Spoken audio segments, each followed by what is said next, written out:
بسم اللہ الرحمن الرحیم۔ شروع کرتا ہوں اللہ کے پاک نام سے جو بہت بڑا مہربان نہایت رحم والا ہے۔ دوستو، بہنوں، بھائیوں، بزرگوں، السلام علیکم ورحمۃ اللہ وبرکاتہ۔ آج ہمارا موضوع ہے جنت اور جنت کی حوریں اور ان کی خوبصورتی کا بیان۔ حور العین جنت کے صاحب کا تصور جنت کی اسلامی وضاحت کا حصہ ہے جو مومنوں کے لیے ابدی ٹھکانہ تیار کیا گیا۔ اللہ تعالیٰ جنت کو ناقابل تصور خوبصورتی، امن اور لازوال خوشی کی جگہ کے طور پر بیان کرتا ہے۔ انسانی زبان محدود ہے، اس لیے قرآن پاک اور صحیح حدیث علامتی اور وضاحتی الفاظ کا استعمال کرتے ہیں تاکہ ہمیں نیک لوگوں کے انتظار میں آنے والی نعمتوں کو سمجھنے میں مدد ملے، جبکہ یہ واضح کیا جائے کہ جنت کی حقیقت دنیاوی تصورات سے بہت آگے ہے۔ اللہ تعالیٰ فرماتا ہے سورہ السجدہ آیت نمبر 17 میں، جس کا ترجمہ کوئی نفس نہیں جانتا کہ ان کے لیے آنکھوں کی تسکین کے لیے کیا چھپا ہوا ہے جو وہ کرتے تھے۔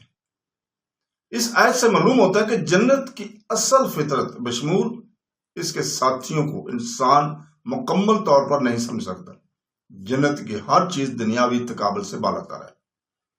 حور العین کے نام سے جانی جانے والی جنت کے ساتھیوں کو قرآن پاک میں پاکیزہ اور خوبصورت مخلوق کے طور پر بیان کیا گیا ہے۔ اللہ تعالیٰ سورہ دخان آیت نمبر 54 میں فرماتا ہے، جس کا ترجمہ ہے اور ہم ان کی شادی ان خوبصورت عورتوں سے کریں گے جن کی چوڑی اور خوبصورت آنکھیں ہوں گی، جن کی بڑی اور خوبصورت آنکھیں ہوں گی۔ لفظ حور سے مراد حیرت انگیز خوبصورتی اور پاکیزگی والی مخلوق ہے، اور عین سے مراد ان کی بڑی خوبصورت آنکھیں ہیں۔ اہل علم بیان کرتے ہیں کہ اس تفصیل کا مقصد اس دنیا کی ہر چیز سے بڑھ کر خوبصورتی اور پاکیزگی میں کمال کا اظہار کرنا ہے۔ اللہ تعالیٰ کا یہ بھی فرمان ہے سورہ رحمان کی آیت نمبر 70 میں، جس کا ترجمہ ہے ان میں اچھی اور خوبصورت عورتیں ہیں، اور دوبارہ سورہ رحمان آیت نمبر 56 میں، جس کا ترجمہ ہے ان میں عورتیں نظریں محدود رکھتی ہیں، ان کے سامنے کسی انسان یا جن کی نظر نہیں ہوتی۔ یہ آیت حور العین کی پاکیزگی اور خصوصیت کو اجاگر کرتی ہے۔ انہیں ایسی مخلوق کے طور پر بیان کیا گیا جو جسمانی اور جذباتی دونوں طرح کی تمام نجاستوں سے پاک ہے اور جنت میں نیک مومنین کے لیے مخصوص ہے۔ مستند اسلامی تعلیمات کے مطابق حور العین اس دنیا کی انسانی عورت نہیں ہے، بلکہ اللہ کی خاص مخلوقات ہیں جن کو خاص طور پر جنت کے لیے بنایا گیا۔ انہیں ہمیشہ کے لیے جوان، خوبصورت اور تمام جسمانی کمزوریاں جیسے بیماری، تھکاوٹ یا بڑھاپے سے پاک قرار دیا گیا ہے۔ وہ درد، اداسی یا کسی قسم کی تکلیف کا تجربہ یا تجزیہ نہیں کرتے ہیں۔ حدیث کے ادب میں حضور پاک صلی اللہ علیہ وسلم نے جنت اور اس کے باشندوں کی خوبصورتی بیان کی ہے۔ صحیح بخاری میں ہے کہ رسول پاک صلی اللہ علیہ وسلم نے فرمایا اگر جنتی عورت زمین پر نمودار ہوتی تو وہ ان کے درمیان جو کچھ ہے اسے روشن کر دیتی اور اسے خوشبو سے باندھ دیتی۔ اس حدیث مبارکہ سے معلوم ہوتا ہے کہ جنت کی خوبصورت انسان کے تصور سے باہر ہے اور اس کی چھوٹی سی جھلک بھی دنیا کے مخلوق کو کر دیتی ہے۔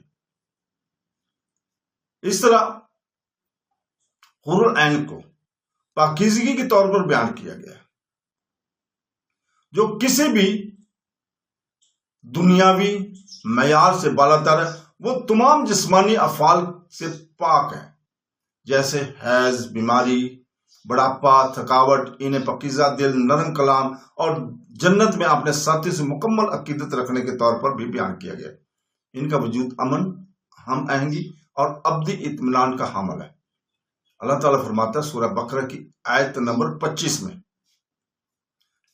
جس کا ترجمہ ہے اس میں ان کے لیے پاکیزہ بیویاں ہوں گی اور وہ اس میں ہمیشہ رہیں گے۔ یہ آیت جسمانی اور روحانی دونوں صورتوں میں جنت کی ایک اہم خصوصیت کے طور پر پاکیزگی پر زور دیتی ہے۔ اسلامی اسکالرز وضاحت کرتے ہیں کہ حور العین کی وضاحت کا مقصد نیکی کے اجر کو اس شکل میں ظاہر کرنا ہے کہ جیسے انسان سمجھ سکتے ہیں۔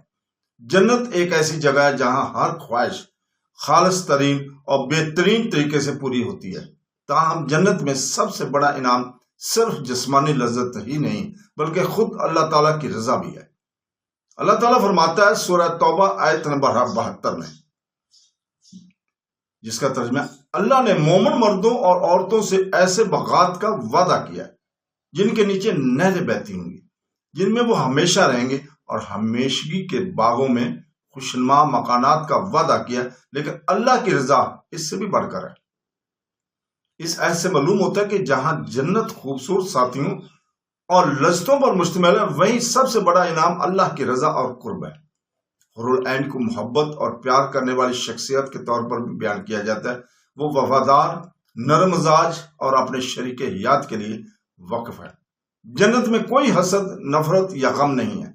ہر رشتہ پاکیزگی، محبت اور امن پر مبنی ہے۔ سنن ابن ماجہ میں موجود ایک اور حدیث میں رسول پاک صلی اللہ علیہ وسلم نے بیان کیا کہ جنت کا سب سے چھوٹا انعام اس دنیا کی ہر چیز سے کہیں زیادہ ہے، جس سے ظاہر ہوتا ہے کہ جنت کی تمام وضاحتیں انسان کے مقابلے سے باہر ہیں۔ یہ سمجھنا ضروری ہے کہ جنت کی اسلامی وضاحتیں بشمول حور العین غیب کی دنیا کا حصہ ہیں۔ مسلمان ان پر ایمان رکھتے ہیں جیسا کہ قرآن پاک اور صحیح حدیث میں بیان کیا گیا، لیکن ان کی اصل حقیقت اللہ تعالیٰ ہی جانتا ہے۔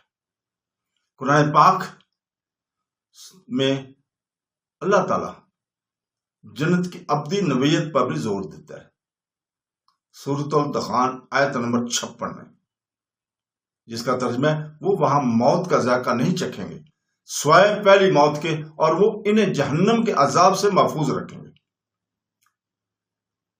اس سے ظاہر ہوتا ہے کہ جنت میں ہر چیز بشمول اس کے ساتھی ابدی، غیر معتبر اور موت یا زوال سے پاک ہے۔